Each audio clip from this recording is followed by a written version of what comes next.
From Nebraska's trusted news source, this is Channel 8 News at 5. Coming up tonight, the trial of Congressman Jeff Fortenberry beginning today. But first, in the Felipe Vazquez trial today, the days and even seconds leading up to the shooting of investigator Mario Herrera.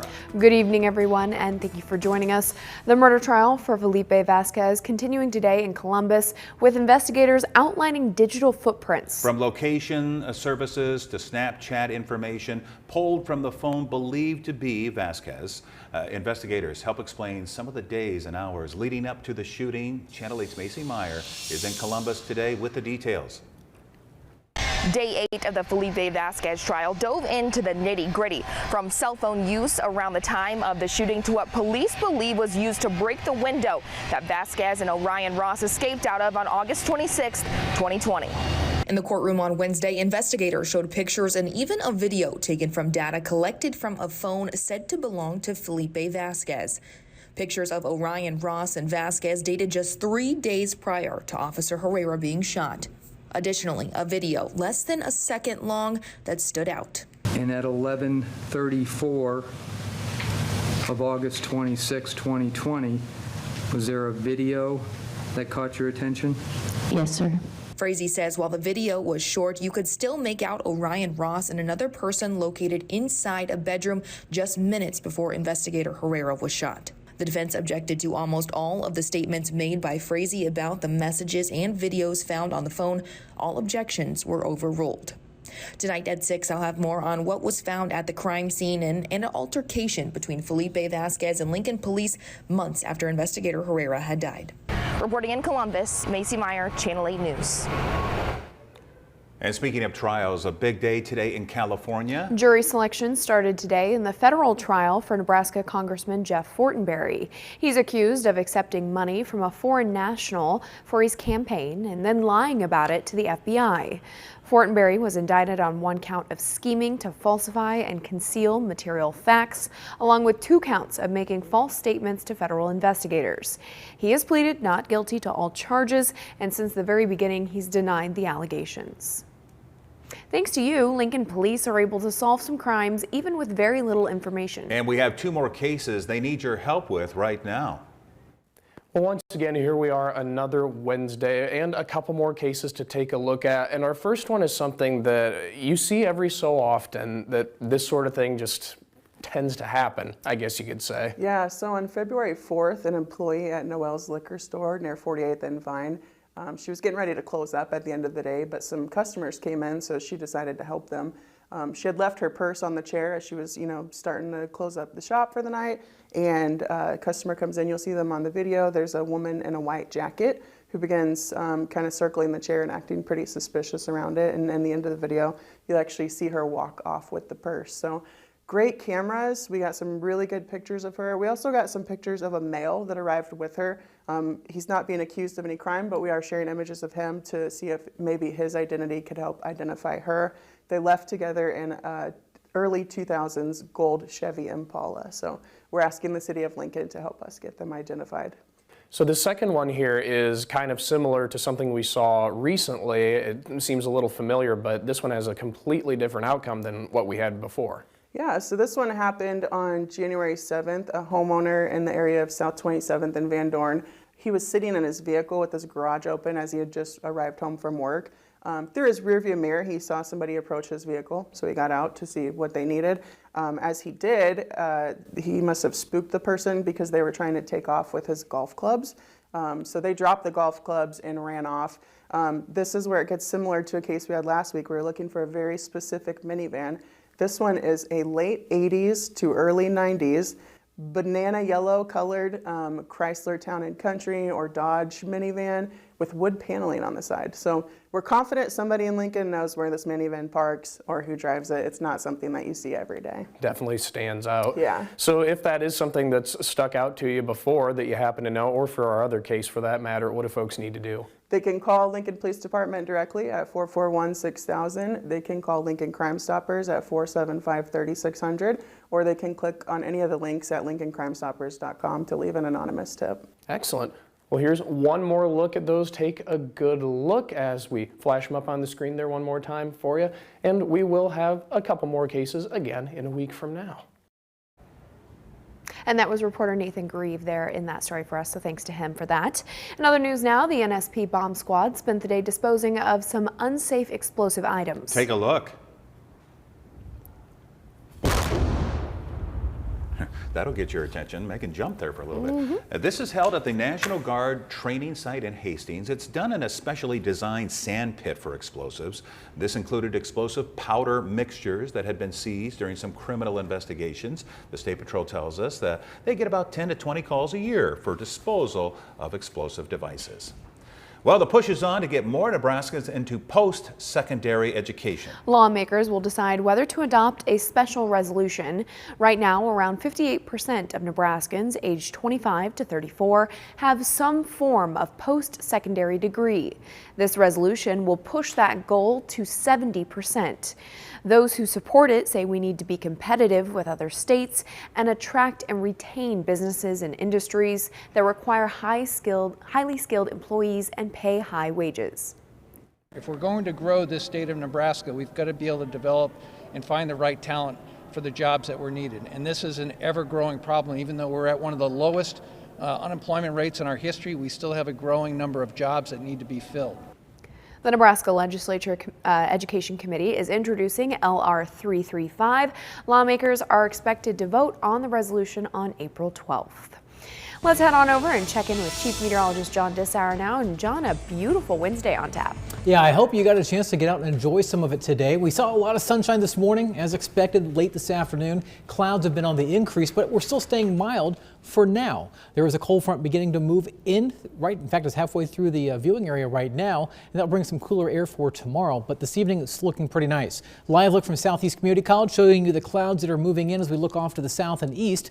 Temperatures quite a bit warmer than this time yesterday. We're sitting at 72 degrees in Lincoln. That's after reaching a high temperature of 73 this afternoon and a morning low of 34. It's 74 right now in Beatrice. It's 75 in the far southeast corner of the state, 74 in Omaha. But notice behind the cold front, it's sitting in the mid 60s right now out towards Kearney. And that's where you can tell where the wind shift is at. Winds are out of the north behind the front. They're out of the south southwest ahead of the front. So Lincoln, the front hasn't passed here just yet, but it's going to here probably within the next half hour or so, and we'll start to notice those winds shifting around to the north. Now, here are the clouds that are overhead right now. We look back to the south and west, specifically out towards the Four Corners region of the country, because that's going to be the area that brings moisture our way just in time for St. Patrick's Day. Yeah, we've got some Irish showers to deal with tomorrow. For the rest of this evening, we'll have cloudy skies, and it's going to be mild. 62 degrees by 8, 57 degrees by 10. Again, cooler temperatures tomorrow, a chance for rain, and some of you may even see a little snow before it's all over. All the details in an hour-by-hour forecast and my Storm Alert Team forecast. All right, thank you very much, John. Today at the White House, President Biden announcing $800 million in military aid to Ukraine. It's part of a larger $13 billion aid package. But the president didn't address an impassioned request from Ukrainian President Zelensky to put in place a no-fly zone over Ukraine. ABC's Elizabeth Schultze has the latest from Washington.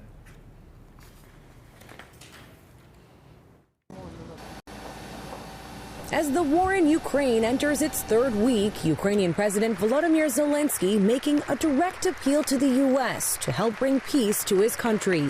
I'm addressing the President Biden.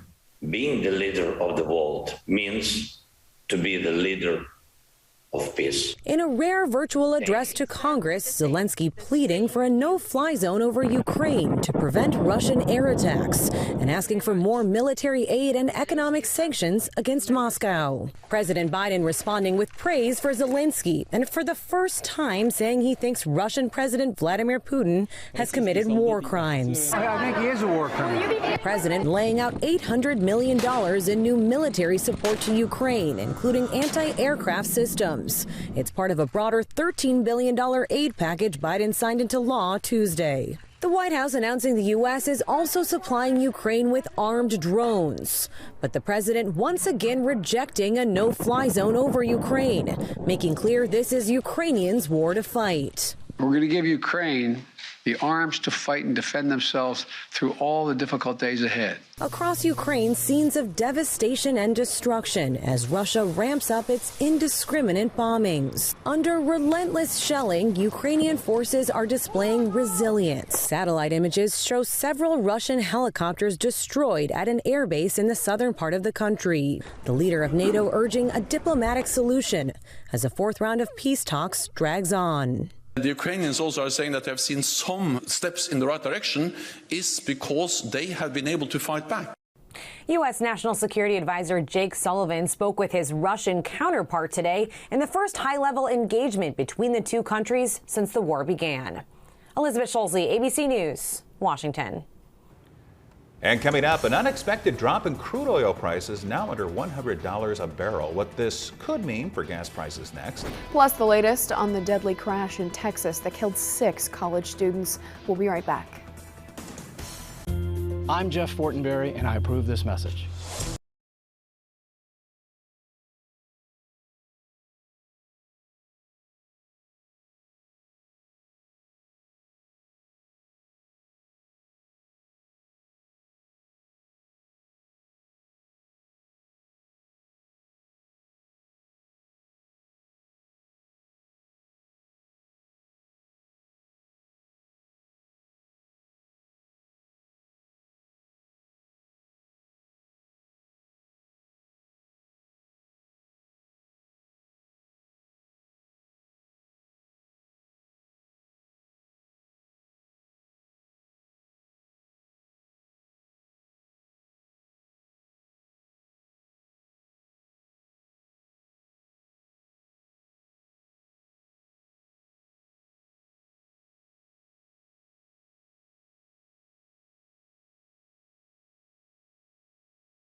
Now to a tragedy in Texas. The University of Southwest's men's and women's golf team were in a head-on crash outside of Midland. 9 people, including the head coach and several players, were killed. ABC's Morgan Norwood has the latest. All right, all units, I've got wrecked vehicles on both sides of the highway, fully involved vehicles. The National Transportation Safety Board is working with Texas authorities, investigating what led up to a fiery head-on crash that killed 9 people, including 6 college students from the University of the Southwest. It's not only looking at what happened, but why it happened, and ways that can prevent it from happening in the future. According to law enforcement, the crash happened Tuesday evening when a pickup truck crossed the center line and crashed into the university van, both vehicles bursting into flames. The callers have all advised that these two subjects were racing at a high rate of speed, attempted to pass a vehicle, and then caught on fire. Not sure if they wrecked into each other. The blaze prompting a frantic rescue effort. Attempted to get the person trapped in the van out. They're unable to get close to the van at this time. It is too hot. Authorities say the van was carrying the university men's and women's golf teams home from a tournament in Midland. The university releasing a statement confirming the driver was head golf coach Tyler James, who is in his first year on the job. James, along with 6 student athletes, died. 2 people in the other pickup truck were also killed. The university writing, quote, "The USW campus community is shocked and saddened today as we mourn the loss of members of our university family." We are going to need 2 helicopters, please. USW says 2 students survived and were airlifted to a Lubbock hospital for treatment. All our thoughts and prayers, the entire agency, are to those involved. And the university says its counseling personnel, along with its worship team, is on campus today to help provide support to students and staff. As for the investigation, the NTSB says it could take anywhere from 18 to 24 months. Morgan Norwood, ABC News, Los Angeles. Now, your Storm Alert Team forecast with Chief Meteorologist John Dessauer. Temperatures into the upper 60s and low 70s today. We spent much of the day with some sunshine around. Late afternoon clouds have been on the increase. That's the case right now as we take a live look from Beatrice. But if you also look down towards the street, you can see some shadows. So we're not completely overcast. We're still getting some sunlight through the area, or at least through those clouds. In fact, it's 74 degrees in Beatrice. It's 72 in Lincoln. It's 72 degrees in Friend. Back to the west, it is cooler. The reason being there is a cold front that is currently passing through the area. Now, temperatures are running warmer than 24 hours ago if you were ahead of that front. The front's passing through and will continue to pass through during the evening hours. You'll notice it's through when your winds go from the southwest around to the north, which will likely happen in the Lincoln area probably within the next half hour or so. Temperatures this evening will be cooling off. Now, behind the cold front, we're not going to get terribly cold tomorrow. In fact, highs will be close to normal, back into the 50s. Now tonight, though, we will drop down into the low 40s, so a mild night tonight considering our normal low is in the upper 20s. So again, very seasonably warm. Through the day tomorrow, I've turned off the clouds so it's a little easier. We will have a chance for scattered showers to develop. So to make it a little easier to see the rain, I've turned off the clouds. Just know it's going to be cloudy throughout the day tomorrow. By noon, temperatures are only going to be in the mid 40s to low 50s. Again, scattered showers developing around the region. That will continue throughout the day. Now, there will be many dry hours through the day, but we've got a better chance for some rain coming in by evening, which I'll show you in just a moment. High temperatures tomorrow will only be in the low 50s. 52 is what I'm forecasting in Lincoln, 55 in Beatrice, 52 in York. Winds tomorrow, they'll be strong. Out of the northeast, 10 to 20 with some occasional gust to 40 miles per hour. We move to 5 o'clock tomorrow evening. You can see showers around the area. Stormcast suggesting some snow develops. I think it's a little early in the day to start seeing some snow showers falling. However, as we have rain passing overhead overnight, there will be some snow beginning to mix in down towards the Kansas-Nebraska state line as we go into Thursday night as temperatures start to drop both a few thousand feet above ground and down at the surface. So there will be a chance for some snow flurries in the Lincoln area, maybe a dusting possible with some slightly higher amounts further to the south. And by 6 o'clock Friday morning, you can see this is all mainly confined off to the southeast corner of the state before finally moving out of here. We will start the day cooler on Friday with temperatures down into the 30s. How much rainfall are we talking about? Let's play it out, and you can see on Stormcast, generally speaking, maybe a tenth or two of rain. This specific model suggesting about a third of an inch of rain in Lincoln, which would not be a bad thing at all for the city to have. Nearly 4/10 down towards Beatrice, perhaps a half inch down towards Hebron, nearly an inch down towards Falls City. But with that, there may be a little accumulation in the way of snow. Now, 2 inches in Beatrice by Stormcast, maybe just a little heavy-handed. I would say 1.5 inches of snow possible, especially closer to the state line. And again, maybe a dusting of snow in the Lincoln area. 7-day forecast. An AM flurry or snow shower possible Friday, 54 degrees, but right now the weekend looks very nice. 66 degrees coming in for Saturday afternoon under sunny skies. Sunday, our first not quite full day, but partial day, because spring begins at 10:33 Sunday morning. We'll have a high temperature of 75 degrees, and just in time for spring are some spring showers. Perhaps Monday evening we'll start to see some showers moving in, more in the way of some widespread rain through the day on Tuesday, and another chance for some rain Wednesday evening before we head towards the end of the week. But the good thing, I think, at least on the 10-day forecast, is high temperatures are at 50 degrees or above, and low temperatures aren't terribly cold, so maybe we're starting to get past that period of time where we're not talking the teens anymore, or at least any chances of teens, but we're definitely looking more spring-like for next week. No doubt. All right, thank you so much, John. Now to gas prices across the country and the growing fight against inflation. A short time ago, the Federal Reserve announcing a rate hike to help combat soaring prices, and it all comes as oil dips below $100 a barrel. ABC's Rena Roy has the latest. For the first time in 3 years, the Federal Reserve hiking interest rates in hopes of slowing down inflation. We are strongly committed to achieving the monetary policy goals that Congress has given us: maximum employment and price stability.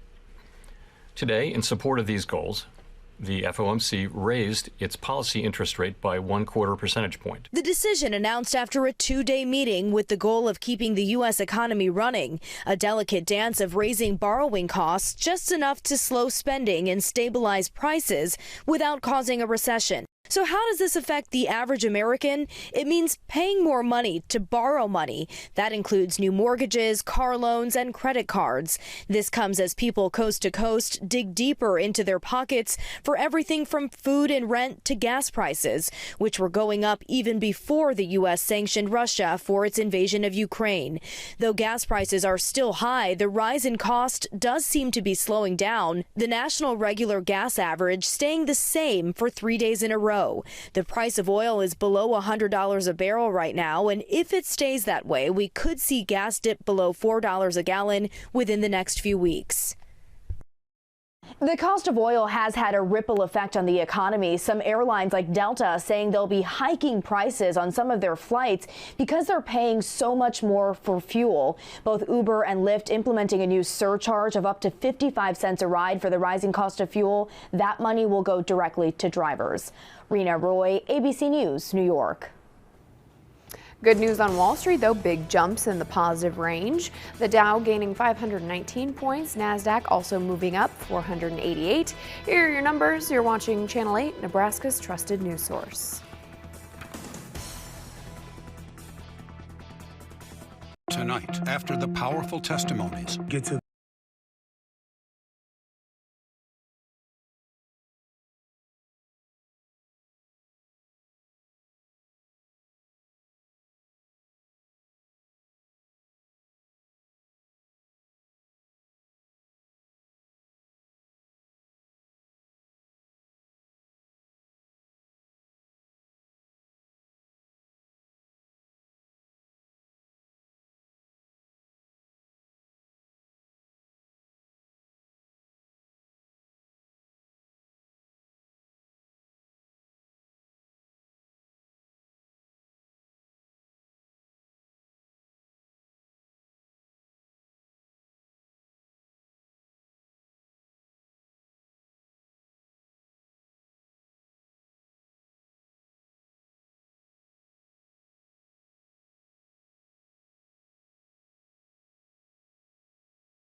Finally tonight, a very close call was caught on camera. Yes, in Florida, averted by a disaster by the motorcyclist ditching his bike. Jeremy Roth has tonight's Take a Look at this.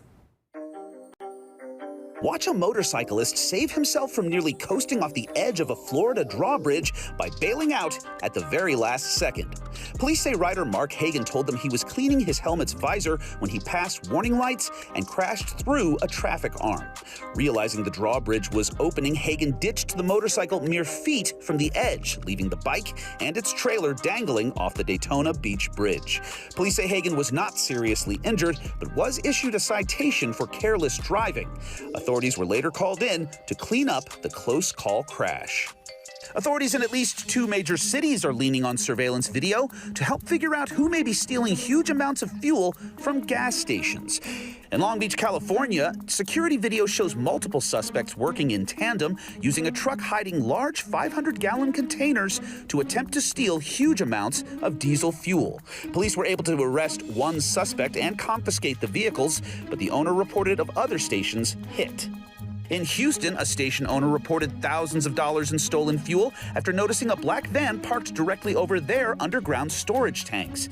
They say they were hit 3 times for about 350 gallons each time. On the 4th attempt, the owner can be seen chasing the vehicle away. With record high gas prices already fueling frustrations, here's yet another pain at the pump nobody needed. For Take a Look at This, I'm Jeremy Roth. John, can we get one final check of the weather tonight? Yeah, it's mild. It's not too bad this evening if you want to go out and do a little grilling. Temperatures into the 60s by 8 o'clock and 50s by 10 with cloudy skies. There will be a chance for some showers tomorrow, so don't be surprised to have to use that thing on your windshield, the windshield wiper, which we've not seen too much of this year. All right, thank you, John. See you at 6. Closed caption.